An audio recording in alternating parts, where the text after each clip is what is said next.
Darkness. It's a presence you can feel. Out here in the deep woods of northern Arizona, the darkness isn't just the absence of light.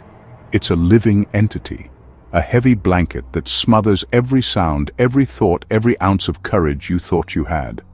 The moon, a pale sliver in the vast, starless sky, offered no comfort. They watched.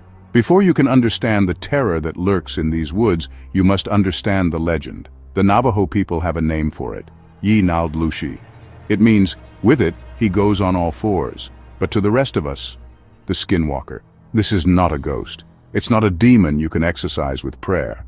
It's something far more sinister, a being of pure malice, a malevolent shaman who has chosen darkness, sacrificing their own humanity for the power to become something else.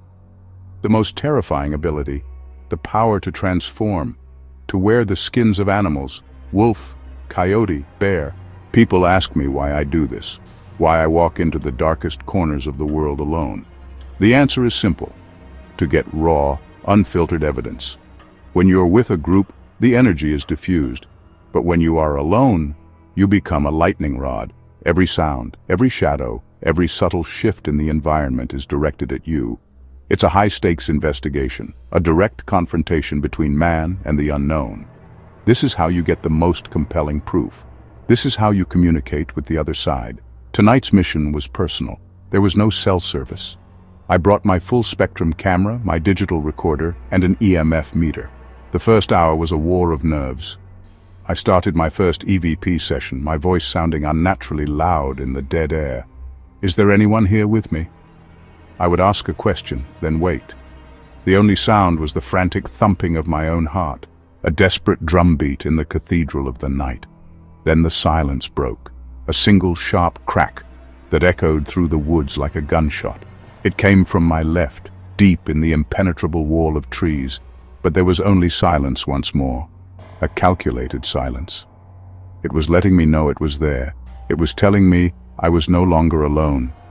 A soft, dragging noise, like something heavy being pulled slowly across the forest floor. The feeling of being watched intensified. I kept spinning around, my flashlight beam a nervous, jerky dance in the oppressive dark. It was toying with me, staying just outside the range of my light, lurking in the shadows my technology couldn't penetrate. This is the moment in an investigation where your resolve is tested, the moment you have to choose between fight or run. I raise my digital recorder again. I know you're here. I can feel you. At the very edge of my flashlight beam, 2 points of light glowed, 2 burning embers of amber light, then gone. This was not an animal. The dragging sound started again, closer. Then a low, guttural clicking came from all directions. I began to back away slowly toward my tent, scanning the darkness. The clicking stopped. I stood frozen. And then I saw it step out of the shadows. It was not a wolf. It was not a coyote. It stood on 4 legs. Its limbs were too long, bent at grotesque wrong angles. Its body was covered in matted, patchy fur, the color of dried blood and grave dirt. It was gaunt, emaciated, ribs visible beneath thin skin. The eyes were not animal, they were human. I could feel them looking at me. It didn't walk like an animal. It glided. A low growl rumbled from its chest. It mixed with another sound, a sound that chilled me to the bone. The paralysis broke. I didn't think, I just moved. I abandoned everything, my camera, my recorder. None of it mattered anymore, only survival. I turned and ran, plunging into the pitch-black forest, thorns tearing at my clothes and skin. Behind me I heard it give chase, the heavy, thudding gallop of a beast, the frantic 2-legged stride of a man. I risked a glance over my shoulder, its silhouette, impossibly tall and gaunt. It wasn't just chasing me, it was herding me, guiding my panicked flight deeper into its territory, deeper into the dark heart of the woods. My body was failing, my vision was blurring from exhaustion and terror. I could hear it right behind me now, so close I could almost feel its hot, foul breath on my neck. The clicking was deafening, a wet, rhythmic sound that seemed to be counting down the final seconds of my life. I knew this was it. Then, I burst out of the trees and into a clearing. For a split second, a sliver of hope ignited within me. But it was extinguished just as quickly. In the center of the clearing stood a single, dead tree.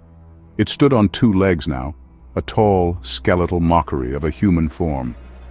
At the end of it were not claws, but long, slender fingers that looked disturbingly human. It spoke my name, Zach, but it was a perfect imitation. They found my truck 2 days later, parked by the side of the old logging road. The doors were unlocked. My wallet and keys were still inside. A search party was organized. They found my tent, collapsed and torn, as if by a powerful animal. Everything was intact, except for the memory cards, which were gone. The official report listed me as a missing person, presumed to have gotten lost in the vast wilderness. But the locals knew better. They hear a voice calling out from the deep woods, a voice that sounds familiar, asking for help. Sometimes, they find a single piece of electronic equipment, like a digital recorder, lying on the forest floor, as if left there for them to find. This story, this account, is the last memory card, because the Skinwalker is still out there in the dark woods of Arizona.